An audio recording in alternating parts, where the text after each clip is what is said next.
Olá mundo, como estão vocês? Tudo bem? Hoje nós vamos iniciar aqui uma nossa sequência aí de videocasts ou screencasts, como queiramos chamar, sobre desenvolvimento de software, algumas noções básicas de programação, estruturar um programinha, né, fazer uns programinhas bem básicos, para desmistificar essa questão de desenvolvimento de software. Muita gente encontra dificuldade hoje em dia.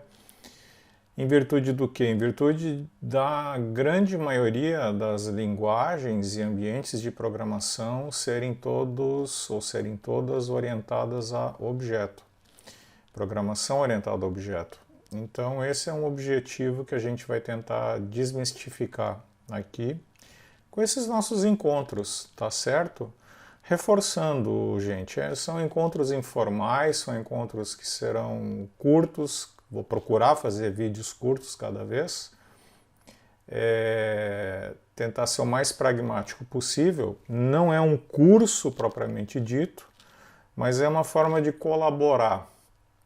Uma colaboração é meu nome do meio. Eu gosto muito de compartilhar conhecimento, e a ideia é compartilhar conhecimento com quem tem interesse em assimilar mais conhecimento, um melhor conhecimento, despertar dúvidas, despertar descobertas em relação à tecnologia e criar um processo bacana aqui via YouTube e um processo no qual vocês podem também interagir comigo, fazer perguntas, dar sugestões do que a gente pode desenvolver com o passar dos dias, né, com o passar do tempo, em termos de conteúdo, para onde a gente pode cobrir, se está sendo didático, se tem que melhorar a didática, por aí vai. Tá? Algo assim informal, mas compromissado. Algo com compromisso de ser, como já falei no meu primeiro vídeo, de introdução no último domingo, um projeto com compromisso de qualidade mínima, tá? Uma qualidade mínima para desmistificar a programação. E a gente vai tentar aqui desmistificar a programação orientada a objetos. Então, sem mais delongas, vamos bater um papo rápido aqui sobre programação. Desenvolvimento de software. O que é desenvolver software? É codificar numa linguagem de alto nível comandos aderentes à sintaxe dessa linguagem de programação que a gente vai utilizar para o computador, né? Para o microprocessador ou para o microcontrolador, um equipamento menor. Enfim, é criar uma sequência de comandos que o computador possa obedecer. A forma da gente codificar esses comandos, ela mudou, ela veio evoluindo com o passar dos anos e das décadas. Inicialmente nós tínhamos a programação sequencial, depois a gente passou por um paradigma de programação baseada em o que a gente chamava de subrotinas ou procedures, em functions, onde havia um agrupamento já de código para facilitar a manutenção do código, para facilitar o reaproveitamento de código. E o suprassumo dessa organização, desse reaproveitamento, surgiu com um terceiro grande paradigma, já muito antigo, mas que ganhou tração nas últimas 2 décadas, que é a programação orientada a objetos, e é o que predomina hoje no mercado. Inclusive com linguagens que predominam hoje no mercado, como C#, Java, Smalltalk mesmo, em alguns ambientes bastante específicos. Então tem uma infinidade de ferramental aí para a gente poderia estar exemplificando. Pois bem, eu estou aqui, vocês podem observar, nós temos aqui na tela uma ferramenta. Eu estou em ambiente Windows, eu tenho uma ferramenta aqui chamada Eclipse IDE. O Eclipse é uma ferramenta para desenvolvimento de código de software em várias linguagens. Ela se destaca bastante no ambiente Java. Tá? Tem a versão que eu estou usando aqui, é Eclipse IDE para Java, para ambiente Java. E eu vou tentar ilustrar, dando aquela tônica pragmática, exemplos de programação orientada a objeto, exemplo de programação em geral, com umas pinceladas de Java, para tentar fazer a gente compreender melhor os conceitos da orientação a objeto. Então vamos lá, eu vou abrir aqui, eu já montei, fiz um setzinho básico aqui, criei um meu projeto, de nome homônimo meu projeto. Eu vou abrir aqui um arquivo, new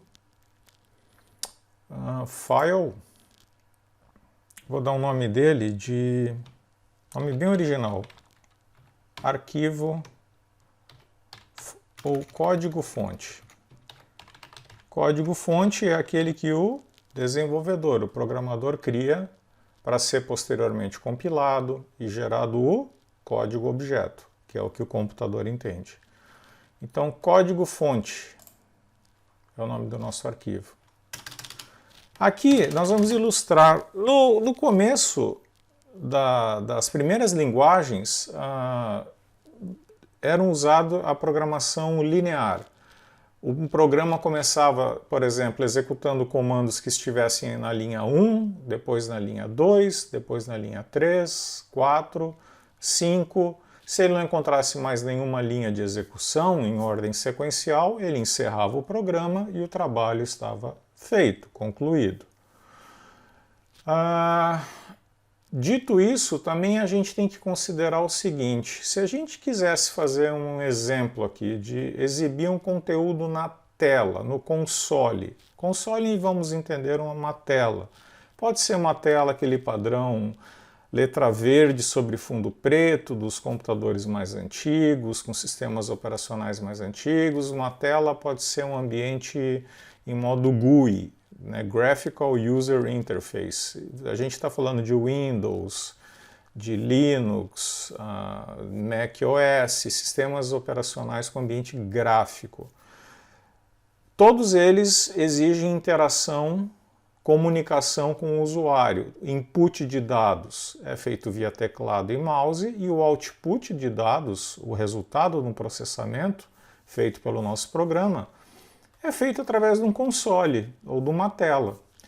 Então, na abordagem linear, nas primeiras linguagens, existiam, a gente pode ilustrar aqui, diversos verbos, diversos comandos, instruções, que diziam para um computador exibir uma informação Olá Mundo na tela. Por exemplo, poderia ser com o comando say Olá Mundo. Say era o comando de alguma linguagem, como DBase, XBase, FoxPro. Comando display, no velho e bom COBOL. Comandos como print F. É um comando também, computador, exiba no console para o usuário a mensagem Olá Mundo. Printf era é um comando bastante usado em ambientes como linguagem C, C++. Temos o write ou writeline, que são usados respectivamente em outras linguagens quase pré-históricas, aí, como Pascal e Fortran. Formula Translator, Fortran, uma linguagem que foi muito usada em ambiente acadêmico há algumas décadas. E mais recentemente temos um comando, ou melhor, uma expressão bastante conhecida de quem vem do mundo Java, que é essa expressão system.out.println ou println, e eu especifico entre parênteses o que eu quero que seja exibido para o usuário final, o usuário que está usufruindo desse meu programa, uma vez que ele esteja pronto. Essa abordagem aqui é uma abordagem linear, eu estou escrevendo linha a linha. Por exemplo, eu posso criar outro comando println, eu tenho aqui 3 linhas de instruções para que sejam exibidas informações na tela. Um tracejado, na linha abaixo a mensagem Olá Mundo, e uma terceira linha na console, um novo tracejado. Essa abordagem de codificação, de programação, ela é chamada de programação linear. Ele executa linha a linha. Quando o computador chegasse na linha 10, conforme o nosso editor de texto aqui mostra, ele simplesmente encerraria a execução do programa, a não ser que eu tivesse ordenado que ele parasse antes, com algum outro comando, alguma outra expressão. Pois bem, a partir de um determinado momento, resolveu-se que seria interessante agrupar instruções, principalmente instruções que eu poderia chamar de forma repetitiva, em pequenos blocos chamados de subrrotinas, ou procedures, ou funções.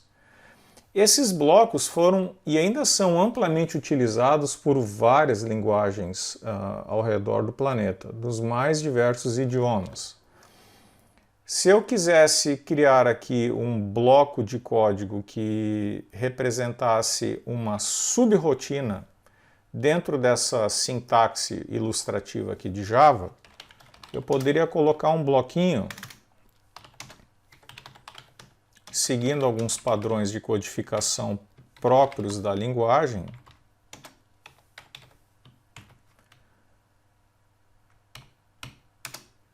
caracterizando uma subrrotina, um bloco de código. Onde é que inicia o meu bloco? O meu bloco inicia aqui, nesse abre chaves, e ele encerra aqui no meu fecha chaves. Quantas instruções nós temos dentro desse nosso bloco? Nós temos 3 instruções para o computador. Imprima tracejado, imprima Olá Mundo, imprima tracejado de novo. Tudo isso agrupado em um grande bloco, ou pequeno bloco, digamos assim.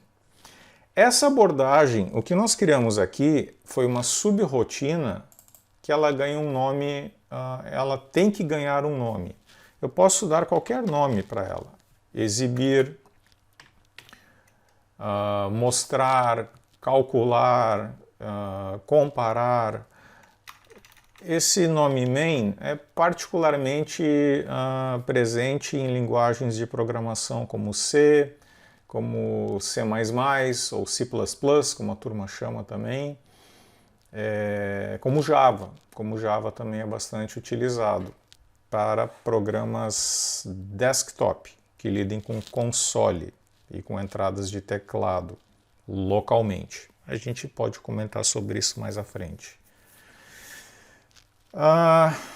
Essa abordagem de subrrotinas foi muito utilizada. Vou criar aqui mais uma subrrotina, mais uma função.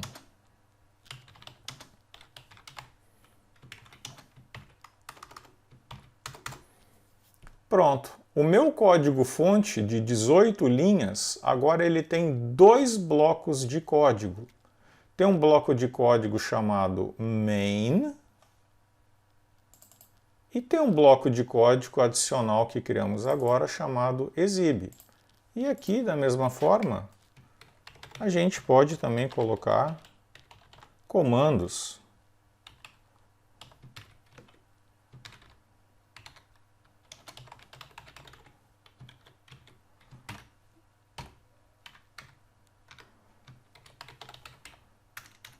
Fazer o seguinte, eu vou copiar essa linha aqui, fica mais rápido.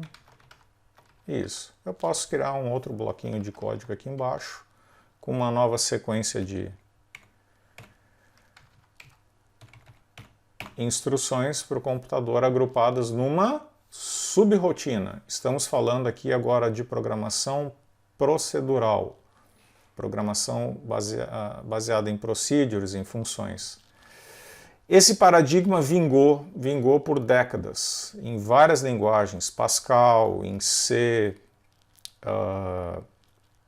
nas linguagens XBase, várias linguagens de programação utilizaram esse paradigma. E ele funciona muito bem, muito bem.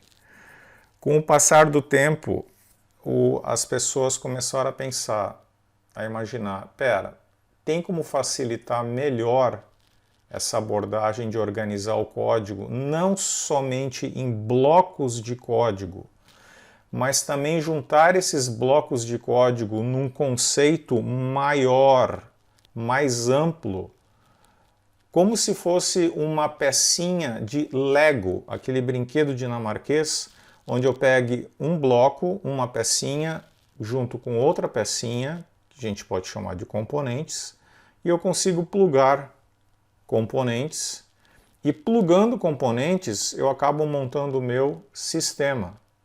Esses componentes, eles são autocontidos, eles são previamente testados. Cada programador, numa equipe grande, por exemplo, poderia ficar responsável por um componente, desenvolver um conjunto de blocos de código. Para que isso ocorra, nós vamos fazer inserir esses dois blocos de código, a subrotina main e a subrotina exib, numa cápsula.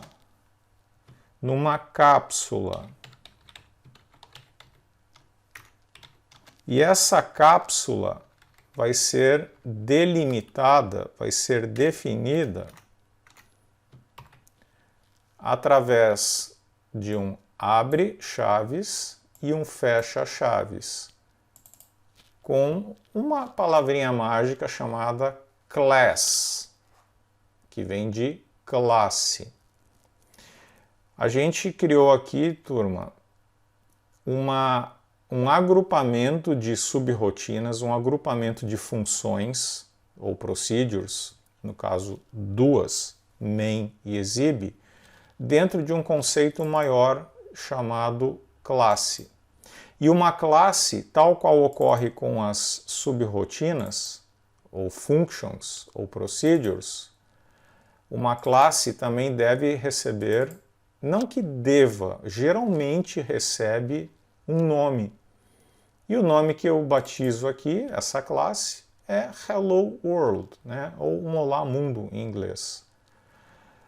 Classe, esse conceito de agrupar, formar uma pecinha Lego reaproveitável em vários sistemas mundo afora por diferentes programadores, esse conceito de cápsula de código, uma cápsula que está encapsulando, vejam bem, encapsulamento, uma das premissas da programação orientada a objeto.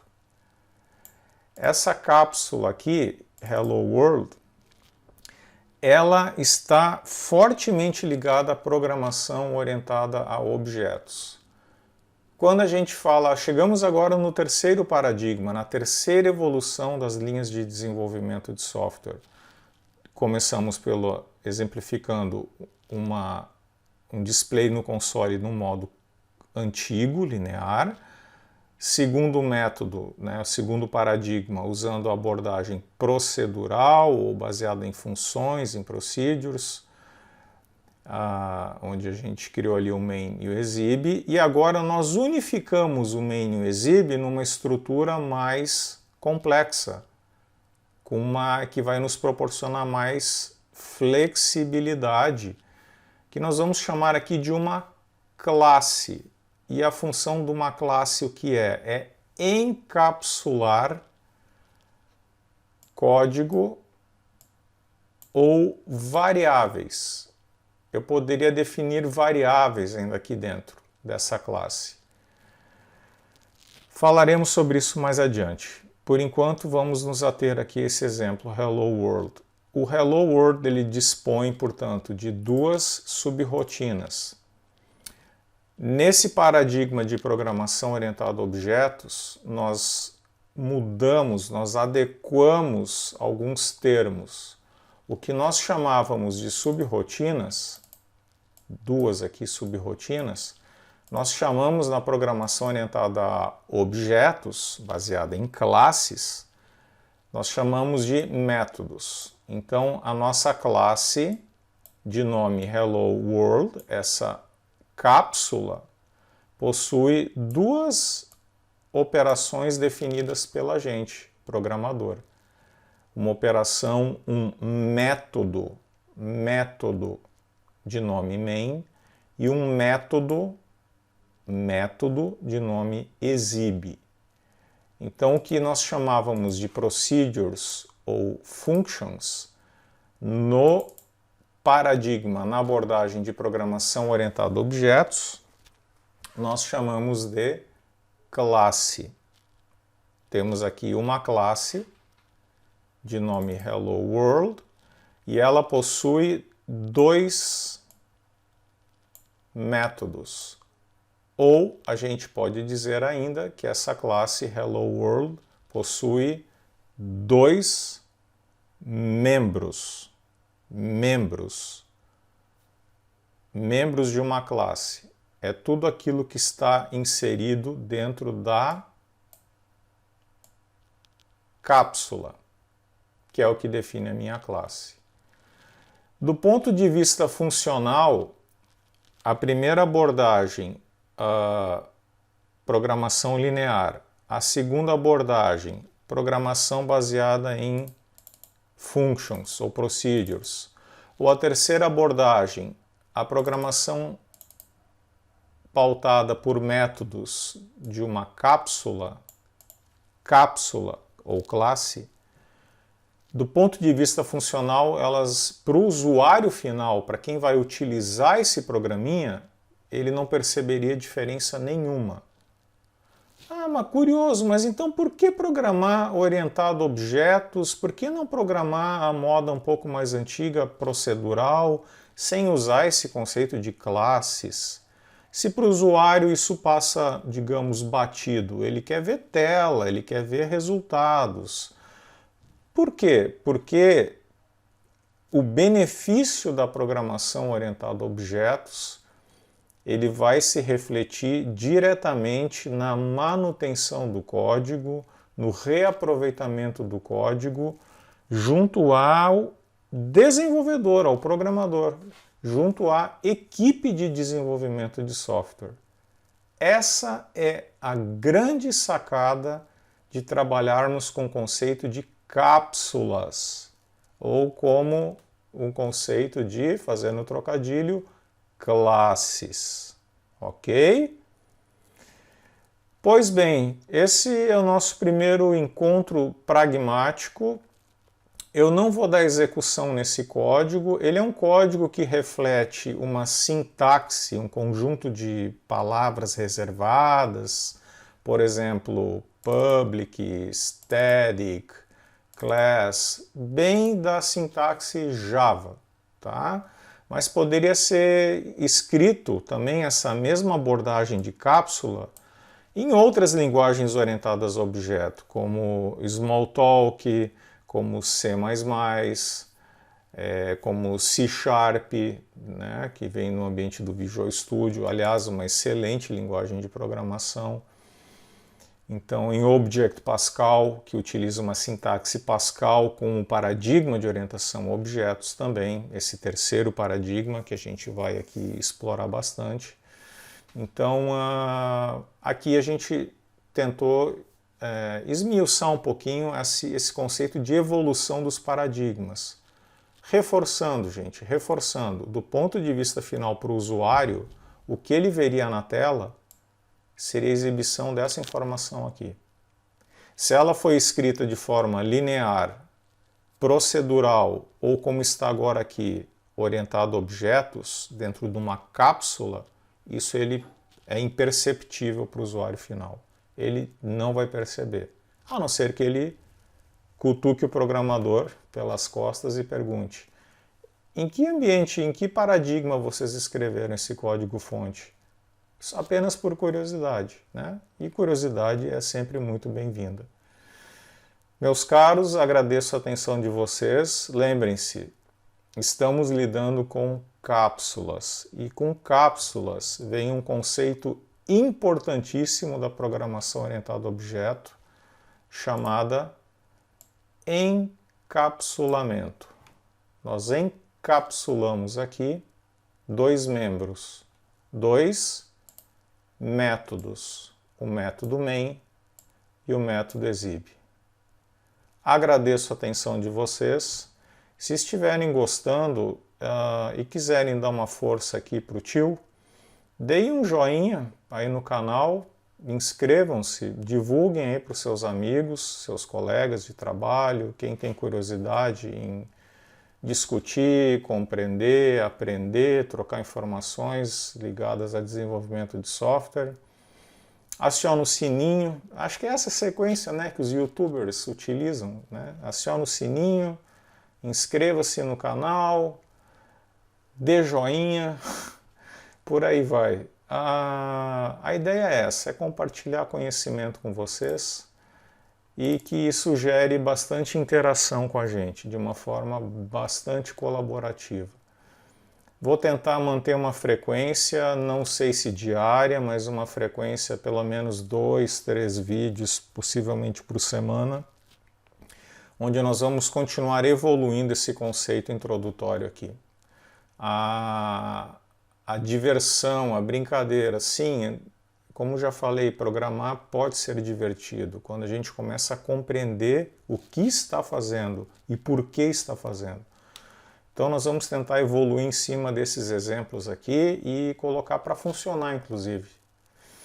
E dando tempo e havendo interesse, nós vamos também aprender a UML, Unified Modeling Language, que é uma forma de expressar cápsulas, classes, que vão conversar uma com as outras. Lembrem-se, a abordagem da programação orientada a objeto é encaixar pecinhas como se fossem pecinhas de Lego. Então nós vamos aprender também o ML, conceitos básicos para expressar o desenho de um sistema orientado a objetos, que é feito geralmente previamente a essa codificação que a gente ilustrou aqui.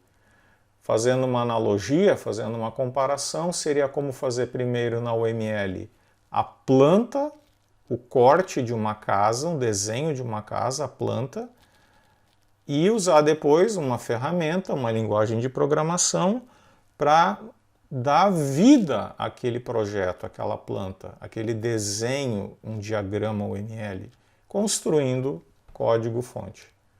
Muito obrigado pela atenção, espero que tenha sido de uma boa valia essa explanação e até o próximo encontro.